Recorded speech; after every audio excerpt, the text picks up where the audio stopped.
We are in a boom period of wrestling, but not so much in terms of the ratings are popping off. More like there's been a big explosion and you're left picking up the tiny pieces. Welcome back, guys, to Fog Wrestling, and that's what we have here with this week's SmackDown. Tiny pieces, the third lowest SmackDown rating in the history of WWE. So we're going to break it down into 8 pieces, 8 quarter hours. We're going to see who drew, we're going to see who didn't, but let's be honest, it's a 1.3 million. Nobody drew here. Some people may have drew less than others, but I think to claim there was draws on this show, or people, I mean, we need to stop at the end of the day, I mean, WWE will do 1.3 million because they're WWE. There's nobody that is contributing positively to the rating on this show. They're just not. No, they're not. And Triple H, when you hear him come out with things like, oh, the women did great, and this person's great, and that person's great,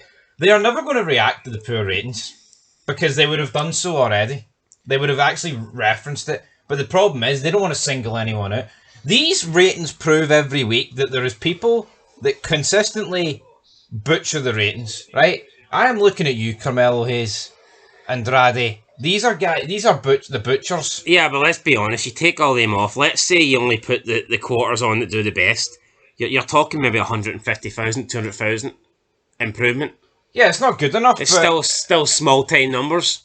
But in order to improve, you need to do that. Yeah, but let's not pretend that if you only put on a SmackDown with like the Bloodline and Reigns and Punk and Cody, and it's just those. Let's not pretend that you're going to be getting 3-4 million viewers. That's not the case. Yeah, no, maybe their quarters would do that. I mean, you'd maybe probably get about 1.6, 1.7 on the USA Network. Maybe on Fox you'd got higher. But yeah, this week's SmackDown did a 1.3. If you only put the top guys on the show, I think you could increase that by a couple 100,000. But we're not talking millions. It's just unlikely. Yeah, no, it's unlikely, but yeah, you could fire everyone from Collision on it, but only had 144,000 viewers. Yeah, so anyway, let's get into quarter one. We got a recap, 8 o'clock to 8:15. Women's War Games live angle. This got 1.365 million and a 0.42 in the key demo. So, Women's War Games live angle. I'm sure it was better than what happened at Survivor Series, but again, the rating would suggest that it's not. I mean, it's a pretty poor rating for the show to begin with. Not a good start. No, it's not. I mean, SmackDown should be aiming, man, for the first quarter to be like 1.6. Especially on the new USA Network, and Fox was different kettle of fish. See, when you're already starting at such a low viewership, it's going down anyway. Yeah. Wasn't that long ago? Well, I say it wasn't that long ago. Dynamite used to start off at 1.3. Oh, fuck, aye. A few years ago. Now they're starting off at high 600. Yeah, but, I know, but you look at the decline of Dynamite, who's to say that in a couple of years' time, see if this trajectory keeps going, I totally believe that SmackDown will be under 1 million in a couple of years. Yeah, I said it. Unless they improve big time. No, see in a couple of weeks, when Christmas comes calling and Triple H has them all off, attending to their families. Tape shows are best of, I mean. They will be so close to under 1 mil. I think they'll do under 1 mil, especially if they put a best of show. If they do a tape show, it'll be close, but if they do a best of, then I know nothing's best good. Of, there's nothing good. Back in the day, if you got like a best of 2003, you were going to get an hour and 30 minutes of great shit.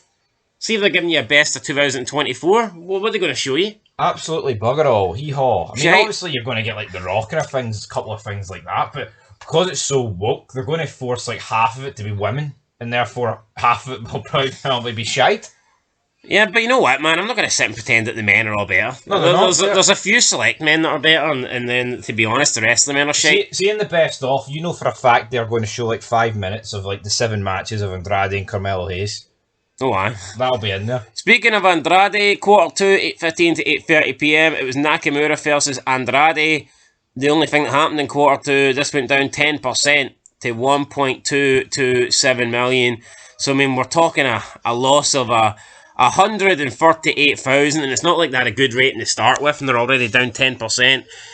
They went down 13% in the key demo. So keep that in mind. Quarter 3, we get the continuation of that match. Then we get the post-match with LA Knight. Then we get Nick Aldis and the Bloodline backstage.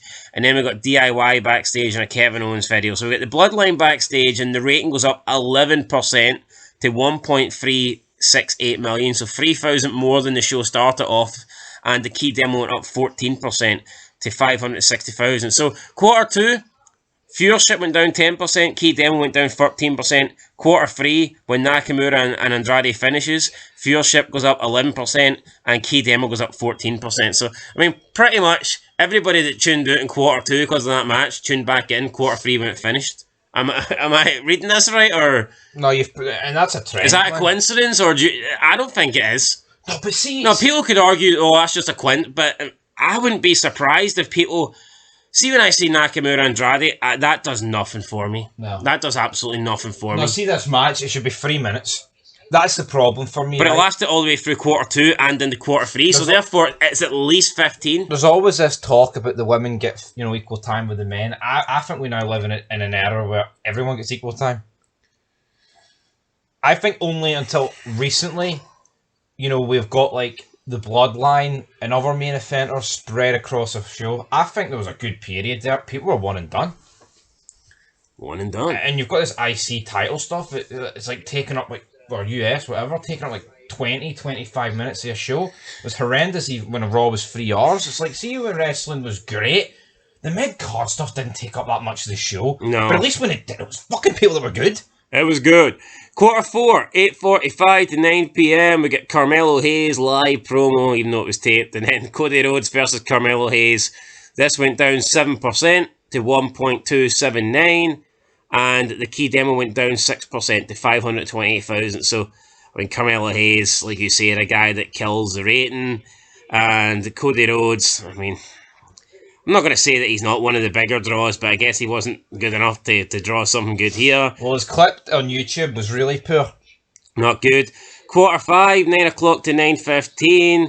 This went up 10% to 1.403 million and went up 7% the key demo. It was a continuation of Rhodes versus Carmelo Hayes. But don't get excited. You can praise Rhodes if you want. But after that, we got the Paul Heyman, Roman Reigns and CM Punk sit down.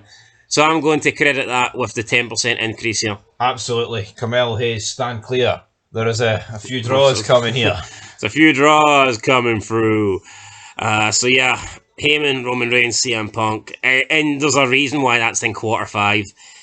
Moving into quarter 6, and I'm going to be honest, I'm a little bit surprised it didn't lose more. 9:15 to 9:30 p.m. Michin versus Piper Niven versus Lash Legend. Only lost 3% in viewership and 7% in the key demo. That could have been a hell of a lot worse considering what it followed. No, it could have. Yeah, maybe the ad took up most of the quarter. A long ad. Yeah, a long ad. Something good on the telly. So yeah, that could have been worse.